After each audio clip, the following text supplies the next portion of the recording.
কর্মস্থলে যোগ দিতে হবে, আর তাই খুব ভোরেই রাজধানী ঢাকার উদ্দেশ্যে রওনা দিয়েছে এই কোলাহলপূর্ণ শহরের কর্মজীবীরা।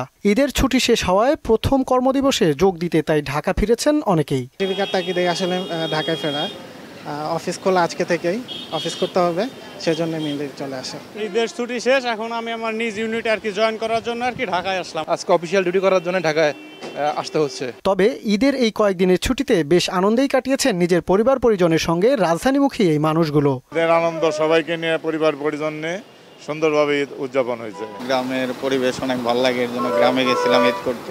পরিবার পরিজনদের সাথে খুব আনন্দ সহকারে ঈদ উদযাপন করলাম, বিভিন্ন জায়গায় বেড়ালাম, খুব ভালো লাগলো। বেড়ানো শেষ, ঈদের বেড়ান কাটালে। স্বাভাবিক ভাড়ার চাইতে অতিরিক্ত ভাড়া নেওয়ার কোনো ধরনের অভিযোগও পাওয়া যায়নি যাত্রীদের কাছ থেকে।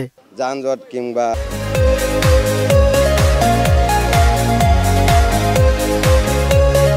বাড়তি ভাড়া এখন পর্যন্ত নেয় নাই, মানে স্বাভাবিকই আছে আগের মতো।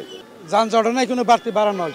কর্মজীবীরা ফিরতে শুরু করলেও রাজধানীতে কর্মচাঞ্চল্য ফিরতে সময় লাগবে আরও কয়েকদিন। জাহিদ সবুজ, মোহনা সংবাদ, ঢাকা।